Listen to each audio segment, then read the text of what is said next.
Ladies and gentlemen, in this Red Gaming Center.com video, we're going to be discussing yet more about the always-on requirement for the Xbox 720 and its blocking of used games. Now, obviously, this stuff is still rumors right now, but I've heavily criticized it in previous videos and said the reasons that I don't like it. However, in the interests of being fair and neutrality and all of that good stuff, I'm going to do something a bit different. I'm going to create a video and give my viewpoints of why I think it could also have certain benefits. Now, once again, I don't really like the idea as a whole, but that isn't to say that it doesn't have some benefits, and that's going to be the purpose of this video. So obviously after a certain series of tweets was released just a couple of days ago, and that person has since apologized, Microsoft have then gone on record and said that, his viewpoints do not necessarily represent ours and all of that, and have given an apology, even though of course they didn't issue the tweets and it wasn't their viewpoint. However, they also didn't say that this isn't what we want to do and we have no intention of blocking used games or whatever. Now, I've already gone heavily into why I don't like the idea of blocking and an always-on console. Obviously the price and so on is one of them, of games, as well as the prospect or the chance of the fact that you could just have simply a bad internet connection, the fact that you could have a couple of Xboxes in the same house, for example, two brothers or what have you when growing up, the fact that if you want to take your game round your friend's house, there are dozens of different reasons, and I've mentioned them all before in previous videos, and I'll probably put a link in the description or in an annotation or something or another so you can check those out in more detail. But as I said, I want to be fair, and I also want to come across from the perspective of Microsoft / developers and give reasons that I actually think that in some respects it could be a good thing.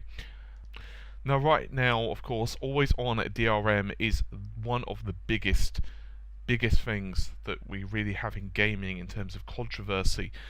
Back in the day, it was subscriptions, and of course everyone was complaining about having to pay for Xbox Live online, and then it was DLC. Now it's always on DRM. But let's take a look at it for a moment, not in the respect of DRM, but in the respect of not allowing used games to be played on another console. So in other words, you will no longer be able to go into GameStop, eBay, what have you, and purchase a second-hand copy of the game, a used copy of the game if you prefer, and to actually be able to play that.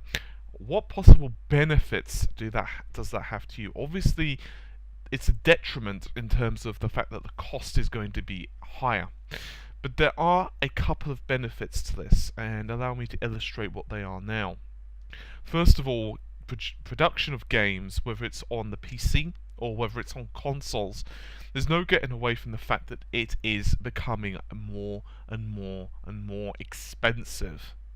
Titles like Call of Duty, Black Ops 2, BioShock Infinite, Assassin's Creed, I could keep going, but there's really no need. They cost a hell of a lot of cash.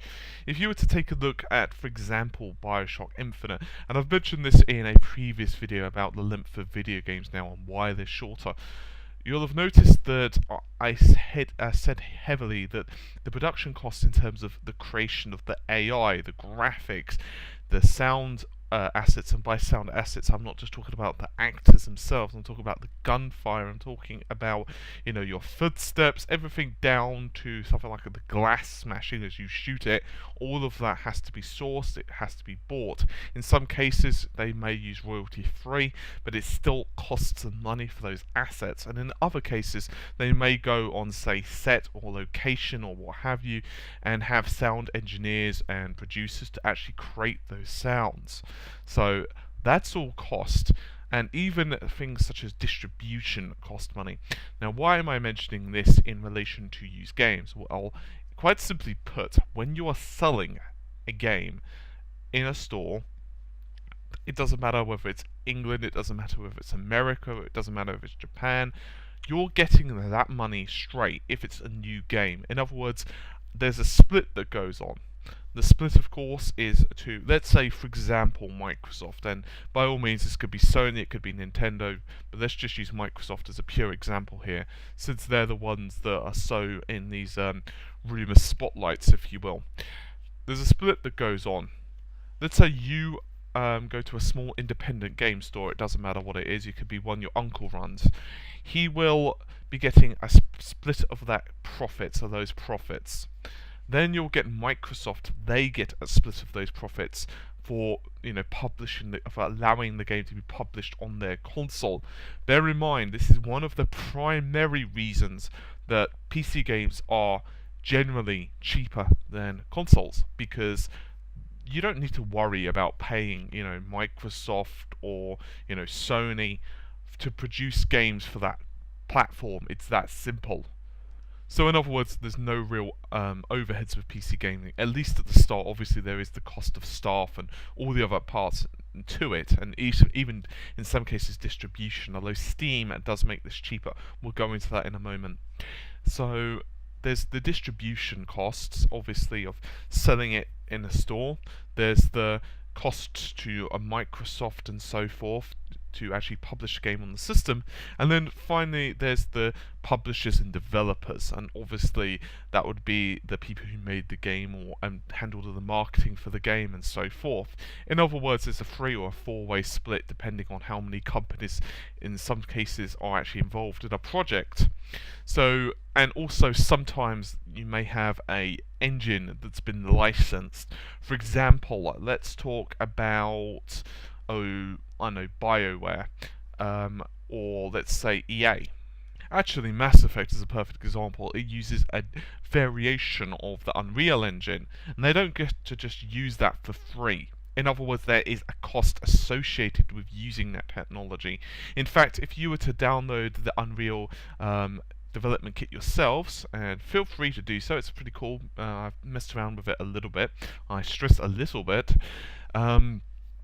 You'll notice that you can actually mess around with it, kind of learn, and that's cool. But if you want to start distributing on that platform, there are usually costs associated with it, especially if you start to make a lot of money. Unreal developers, or should I say Epic in this case, will want a slice of the pie, and that goes for many different engines as well. I'm not going to bother to list them all. So yeah, because of this, production costs are becoming more expensive, and this is especially true in something like, I'll pick on Mass Effect for just a bit longer if you don't mind. It has voice acting like Martin Sheen or Seth Green or Trisha Helfer and so forth, and those guys and girls do not work for free, and I don't blame them. If they really love a project or they really love getting involved in the project, they may do it pro bono at the start, they may do it for cheap, what have you, but they certainly, if the game's successful, it's still going to cost them money, and you could bet your bottom dollar that Martin Sheen did want some dollars for Mass Effect. So, with all of that said, if we want better quality games, if we want a better quality visuals, art and so forth, that's one of the prices we have to pay. I'm afraid you have to pay to go on the fairground ride, if you will.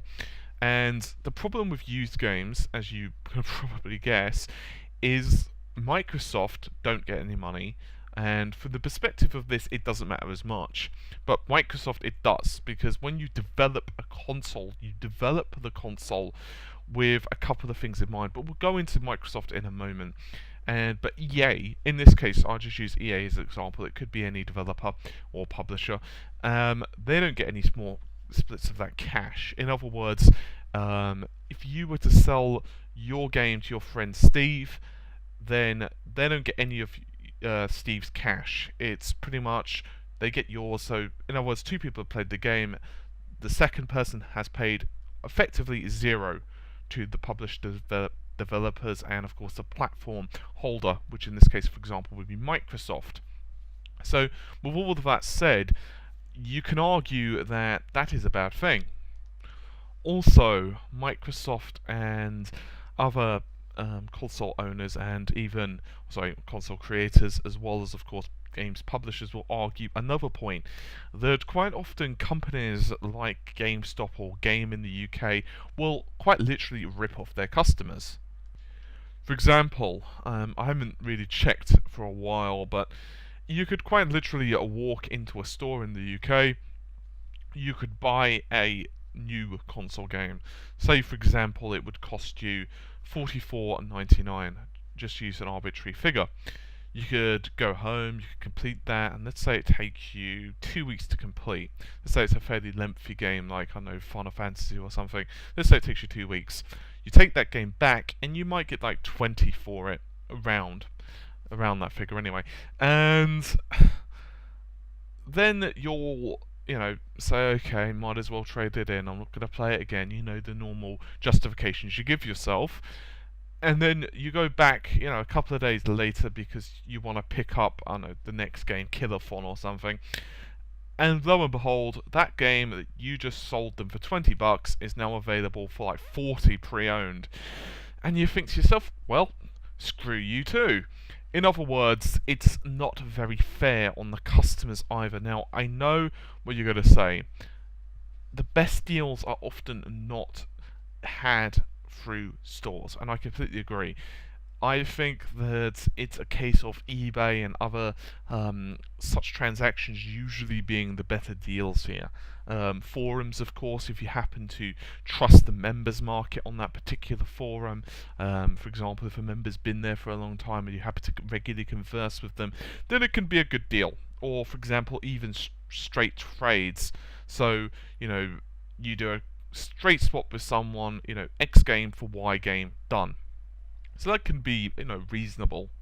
The other thought is, and by no means is this backed up, but another small amount of speculation is because of the second-hand market, the used market on these games, the pre-owned market, if you will, that it keeps the titles a lot higher in price.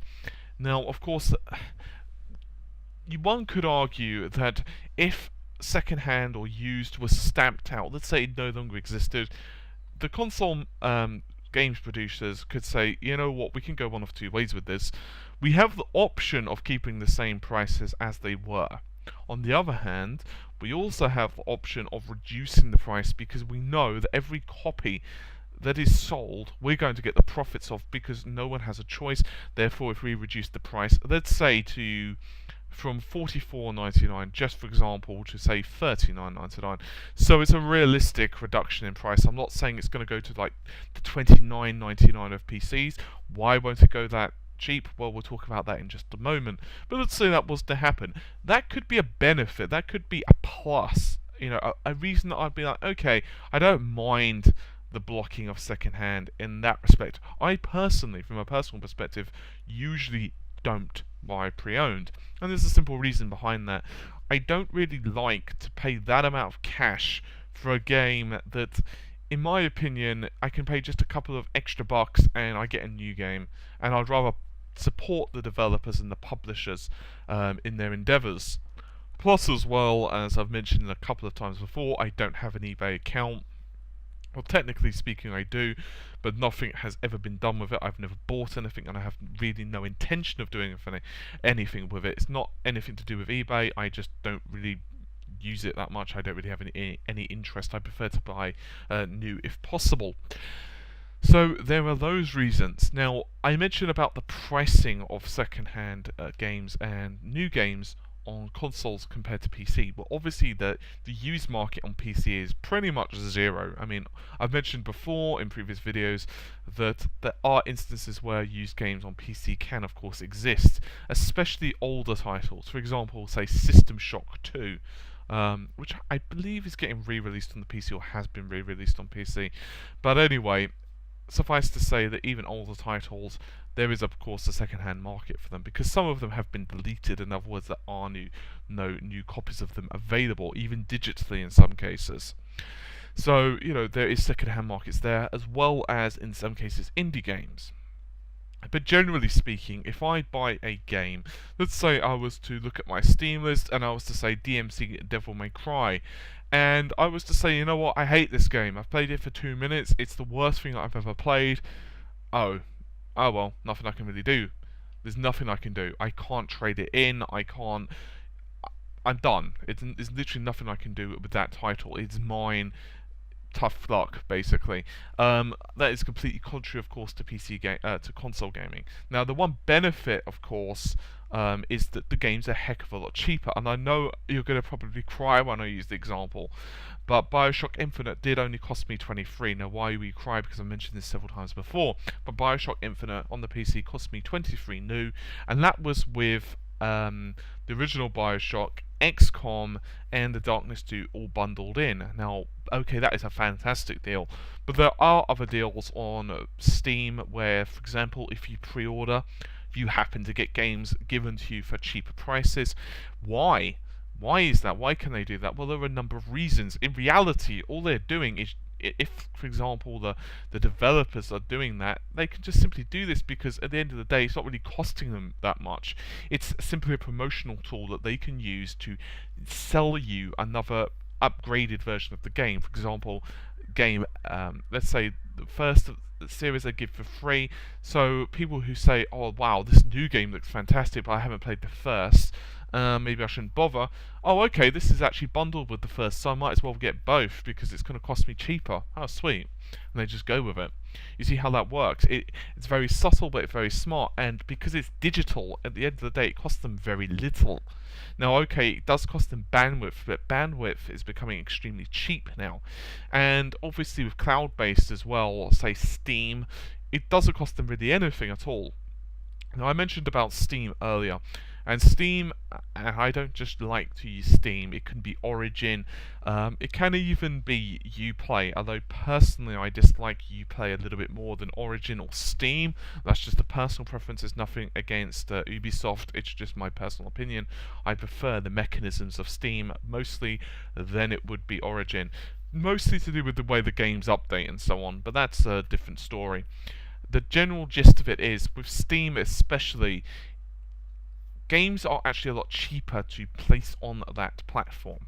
Now, there are others, for example, Gamersgate and goodness knows what else, where you could of course buy either indie or new games. That's cool, but generally most people, if they had the choice, they would want to publish the game on Steam. It's simply because of the audience Steam offers, and Steam will take a percentage. I'm not sure of the exact percentage offhand, but I do know it's substantially lower than consoles. And because of this, Steam can basically or should I say, developers and producers of the games can place their games on there for a lot cheaper. Therefore, it's cheaper than the console derivative. So what about the rest of it? We've talked about the blocking of of used games. So we know that there are benefits in that respect. We know that theoretically they could reduce the cost of the games. I'm not saying they will reduce the cost of the games. I'm saying they could possibly, or they have a lot more cash to be able to pump into the game. In other words, that they will be able to make the sequel or what have you a lot better because there's a lot more budget in there. This, for example, as I've said previously, is very true in sandbox titles because it becomes basically pointless for them to make certain areas to the point where they don't use the clone brush over and over again because you may not really go there that much. But if you're just dicking around, there's the point. But generally speaking, you may just drive through the neighborhood or whatever. So there's those reasons. But what about the always on thing? Now, from the perspective of Microsoft, I imagine this was for a couple of reasons. Piracy on the Xbox 360 is, in my opinion, notorious. And despite the fact that quite a few people cite PC gaming as being the piracy capital, and I somewhat agree, but honestly speaking, I would say consoles are just as bad, if not sometimes worse. How? Why? Well, one of those reasons is quite simple. It goes to the fact that often console games are leaked a lot earlier. And I'm not going to go into exactly why for legal ramifications, but mostly it has to do with the fact that quite often games are shipped to a respective store. For example, I actually had a friend, this is going back a while, I believe into the PS2 kind of era, and he actually worked for, I believe it was Game in the UK. I'm not 100% on that, but I believe it was Game. And he would actually be able to play games like a week before me, and I hated him. And he would quite literally have the game sitting there at his home, and he could just take it, then take it home, play it, then take it back. and then he would just wrap it up as long as there were no scratches on. If he scratched it, he kind of had to buy it, if that makes sense. But this happens quite a bit, and quite simply put, it's a lot easier for those console games to become leaked. The problem is, of course, obviously, there are certain things you have to do to your console, and Microsoft did start banning them. But generally speaking, it wasn't that difficult. And many people even had, a couple of Xbox 360s. And it got to the point where, no doubt, Microsoft got some flack for the simple fact that their system was fairly easy to, well, go past. It was very easy to run pirate games on it, and obviously that's one of the reasons that the Dreamcast failed. The Dreamcast, one of the primary reasons, is because, for the love of God, there was actually a piece of code that you could actually put on the burned games that actually would self-boot them. So, in other words, you could actually download a game, burn it with this, modification, this, small bit of code. The game would run on the Dreamcast completely unmodded, and it would just self-boot.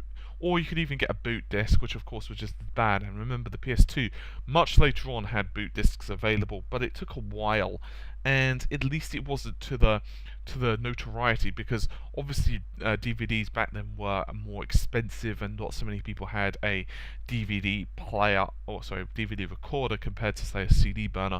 So a lot of these things really hurt Sega. So obviously I'm not saying that Microsoft is to that degree, but it's just to point out that they want to stop piracy for that reason alone. Plus as well, not just full disc piracy, you've got to remember that quite a few of the arcade games, as well as DLC, for example, that's all pirated too. So there is that. There have been other comments that people have made, saying things such as, well, that means that we can update the games whenever an update's released. It will just automatically update for you. The same with to be honest, I don't give a crap about that, and I'll tell you why. Because the Wii does it, and you don't actually require the system to be on in that respect. It doesn't. It's not always on prerequisite. There's no requirement there. In other words, it's just an update at the end of the day. I don't need you to force me to always require the system to be connected for that update. You see what I'm saying? What difference is it that okay, if I want to slow myself down by not always having it connected to the internet, and a game requires an update, that's just my hard luck. So I don't really consider that a major benefit or a major negative. It's just part and parcel of it. It doesn't really affect me that much either way.